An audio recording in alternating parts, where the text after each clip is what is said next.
Having hired for a couple of roles, having worked in recruitment, and having applied to a lot of jobs myself, one of the major parts of the job search process that actually determines whether or not you get a job is the job application process. So in this video, I'm going to be walking you through 5 things that I do that you can also do while applying for the job. If you execute these 5 things correctly, you start getting more interview invites and less rejection and ghosting, even for remote jobs. So let's get right into this video. So number 1, applying early is important. Immediately you see a job advert, regardless of the platform that you see it, whether it's on a freelance marketplace, on a job board, on social media, whatever, wherever you see it, apply immediately. So people have this thing of like saving the job for later. When you save it, you will most likely forget, and when you remember to apply, it will have been a couple of days already, a couple of weeks. You don't stand a chance, because the truth is that when I actually get to be in charge of be a part of a hiring process, when you look at like the first 10 application, first 20 application, you're already tired, and you might start just to glance through the remaining application. You won't take your time to read the remaining application word for word. That is how it is. So be like at least the first 3 people, the first 5 people, the first 10 people to apply. So most times when I see that an application already has maybe 100 entries, 200, I don't bother. But the way you can do this is to use another strategy. The strategy I call the beyond and above remote job application strategy. So that is a discussion for another day. So that is tip number 1, apply early as you see the job. Number 2, take your time to apply to this job. So as much as I know that you are tired, maybe you want to apply to 50 jobs in a day, you want to apply to 100 jobs in a day, but treat every job like you want to get the job. So what do I mean by this? Take your time. Don't just attach your CV and put in your contact details and click on apply. Every other person is going to be doing this, so this will not give you a chance. So you want to take time to research the company, know what they want, know what the biggest bottleneck they are looking to solve in that particular role. Understand all of these factors, then put it into consideration when you're applying. So if they are asking personal questions about your experience, oh, what have you done in this? Have you do you have experience in this previous role? And there is a space for you to explain. Don't just say yes, no. Go ahead to explain. Yes, in this previous role I did. So you look at the job description, look at what they're looking out for. Maybe they're looking for a social media management role, and you see that the company's social media page is really almost dead or non-existent, and you have a skill of how to grow social media pages. So instead of just saying have you done something, like just say yes, just say yeah, I did it. This is my strategy. I took this page from 0 to 5,000 subscribers, 5,000 followers, da, da, da, da, da. This is where you actually sell yourself, and it depends on the application form. So don't always just look forward to like throwing in your CV, throw your cover letter, click send and move on. Number 3, before you apply to any job, make sure it matches your digital footprint. So most of the jobs that I've seen, especially remote jobs, will require you to add a link to your LinkedIn profile. So you want to make sure that if you are a content writer, make sure that your profile, your LinkedIn page is showing that content writer. Or if you're a full circle marketer, is showing like everything that's your post, your feature session, your about session, everything that you're interacting with, everything that you talk about revolves around that strategy. And it's important to have a digital footprint. So if they check your portfolio or they check your website, they can find your social media pages. Everything is in, there's a synergy between everything. They can see what you've done. They understand what you've done. Maybe you put your work out there. This is why it is very important to have a personal brand, have a digital footprint. It gives the person an idea of who you are already, what you do, and if they should work with someone like you. You cannot be applying for, let's say, a content writer role, and your LinkedIn profile is saying founder, CEO of da da da. You understand what I'm trying to say?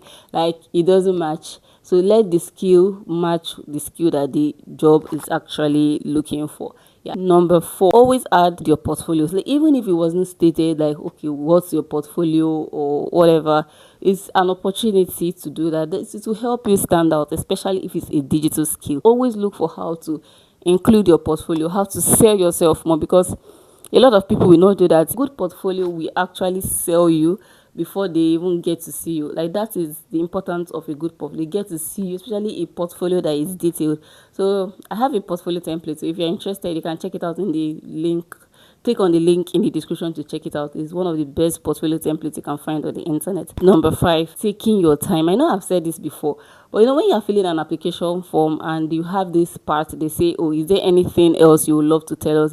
Can you share more about yourself? You want to just keep that and say no and move on and click on apply, but this is the part you actually sell yourself.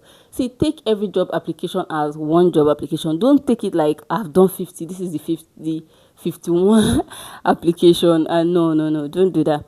So you want to sell yourself in this session. Even if you're tired, I understand how tiring it could be, but you want to take out your time to sell yourself.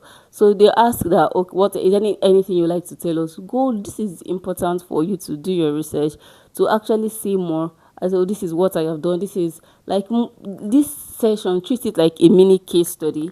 This is how I did this thing for this so and so company. This is how I can help your company. This is the strategy that I usually use. This is my framework. It has worked a couple of times. It has this so and so percent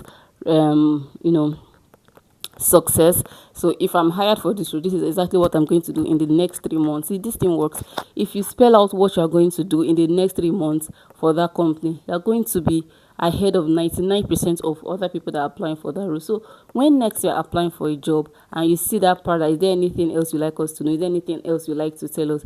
This is an opportunity to sell yourself. This is an opportunity to shoot yourself straight into the job interview, to shoot yourself straight into getting a job interview invite. So the 5th tip is actually doing your research. I know I've mentioned this, I've hinted this, a couple of ways, but this is a very important part, because the people that are hiring, whoever is hiring, whether it's the founder, the HR manager, whoever is hiring, is a human being, and human beings have emotion.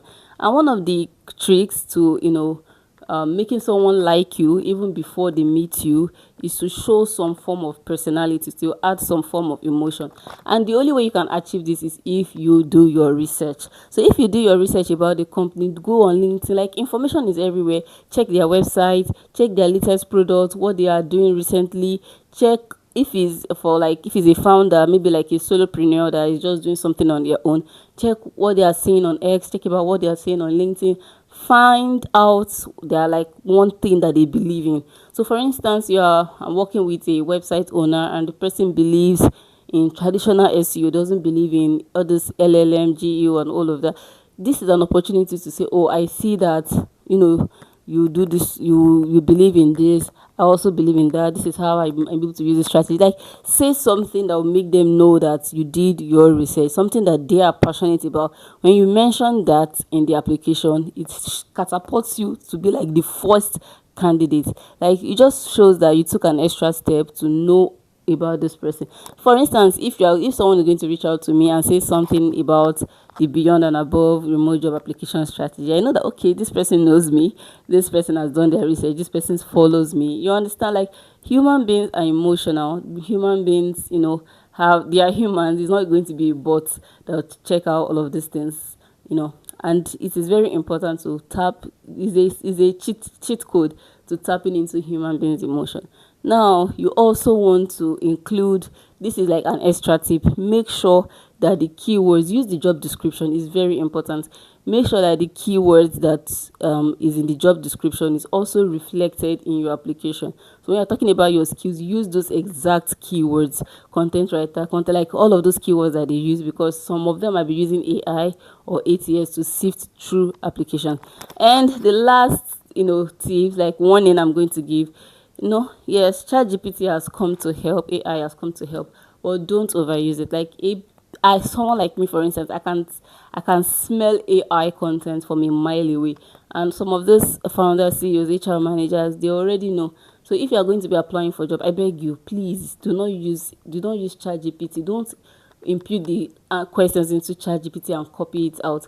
And even if you do that, I'm going to change some words, I'm going to reword some sentences, they will still know that there is no intention. There is a difference between when you are writing something with heart and when you are just copying from ChatGPT. So put in the extra effort to show that you want this job, you believe in the whole thing, and you're willing to put in your work. So if you are not even yet employed or you're already using ChatGPT to apply, it doesn't tell well about you. It shows that you are lazy.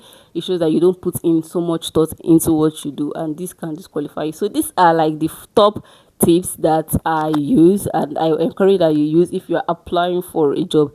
It is very important. If you implement all of these things, you will likely be getting interview invite requests after applying for a job. So if this helped you, if you have any question, let me know in the comment section.